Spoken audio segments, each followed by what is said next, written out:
The golden sun had just begun to sink into the African horizon, casting long shadows across the dry savanna. The wind whispered softly through the tall grass, as if carrying ancient secrets from the earth itself. Birds flew low, searching for rest, while distant drums of thunder hinted at a coming storm. In this vast wilderness where survival was a daily struggle, there walked a boy, barefoot, dusty, and completely alone. His name was Tando, and he couldn't have been older than 7. His thin legs moved slowly, his head hung low. His small hands clutched an old piece of cloth, the only thing he had left from his mother. She had died weeks ago from an illness that no one in the village could treat. His father had vanished years before.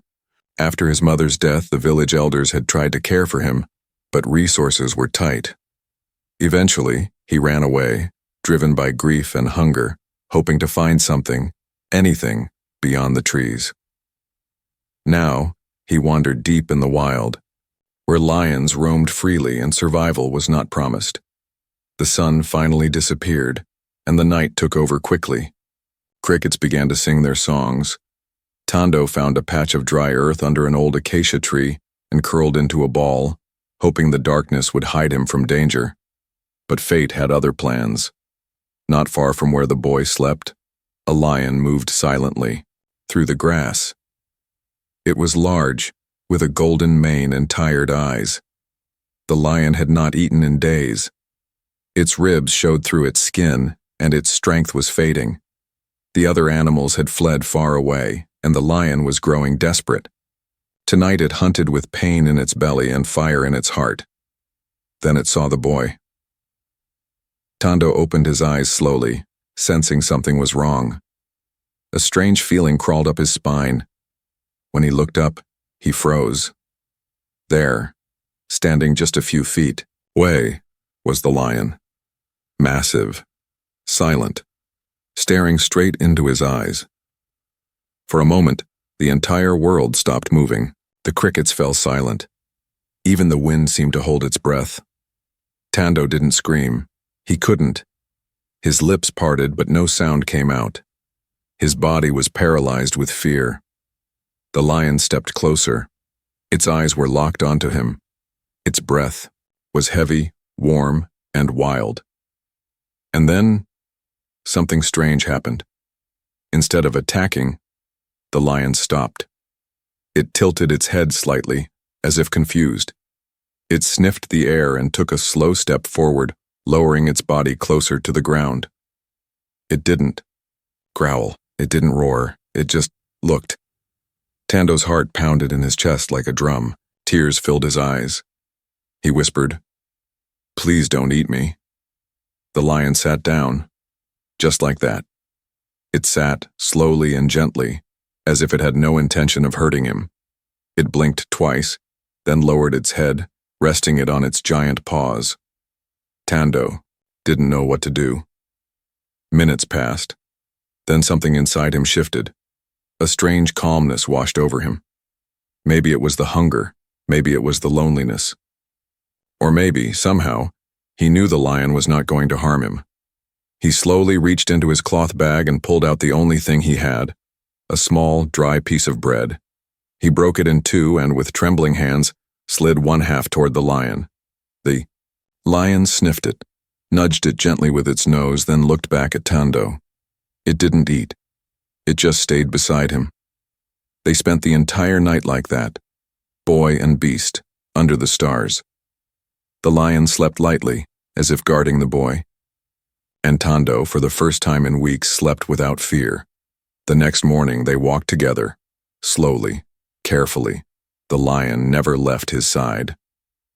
When the sun rose high and Tando collapsed from thirst, the lion ran ahead and returned moments later, leading him toward a small muddy stream hidden behind thick bushes. They drank together. Days passed like this. Tando, growing weaker but no longer alone, followed the lion.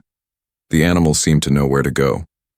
It hunted not him, but small prey, which it sometimes shared with birds or left for scavengers. It never ate in front of Tando, and when other predators came too close, hyenas, wild dogs, The lion stood between them and the boy, roaring like thunder. Word started to spread in nearby villages. A shepherd claimed he saw a boy walking with a lion. A ranger spotted tracks, one small, one massive, moving together through the dry land. No one believed it at first. How could a wild lion be protecting a human child? But one group decided to find out. They were wildlife rangers, experienced and well-trained. Armed with cameras, they set out into the bush hoping to solve the mystery. 3 days into their search, they saw him. Tando was sitting on a rock, his legs in the water, splashing gently.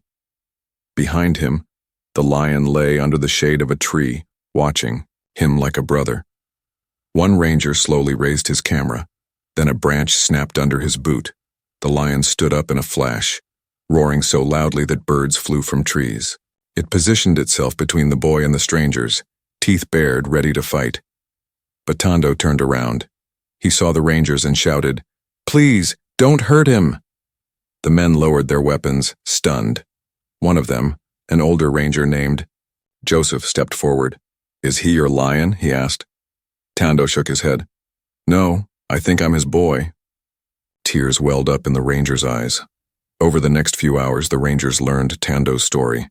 They gave him water, food, and gently cleaned his wounds. But the lion never left. It stayed at a distance, watching carefully. When they tried to take Tando with them, the lion growled low. "He's scared you'll take me away," Tando said quietly. Joseph made a decision. They would stay a few more days and earn the lion's trust, and slowly, and they did. They fed it, spoke softly, showed kindness. One evening, Tando whispered something into the lion's ear. No one heard what he said. Then he stood and walked toward the rangers. The lion followed but didn't stop him this time. The boy and the lion stood beside each other. The sun was setting again, a perfect golden African sky above them. And that's when the lion did something no one could ever forget. It walked forward, brushed its giant head against Tando's chest and purred deeply. Then it turned around and slowly disappeared into the wild, leaving behind footprints and silence.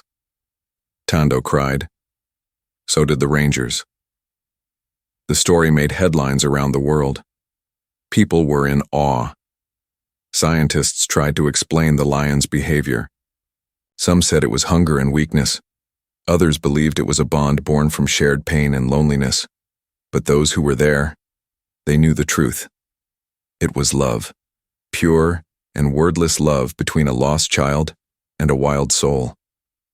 Tando was adopted by the Rangers community. He went to school. He healed. And every year on the same date he returned to that stream hoping to see his friend again. Sometimes he found paw prints. Other times only silence. But in his heart, he knew. Once, a starving lion had seen a boy, not as prey, but as something worth protecting. And that changed everything. If this story touched your heart even a little, don't forget to like and subscribe. It helps us share more powerful stories with people like you who still believe in kindness, even in the wildest places. Thank you for watching till the end. We're truly grateful you stayed with us through this unforgettable journey.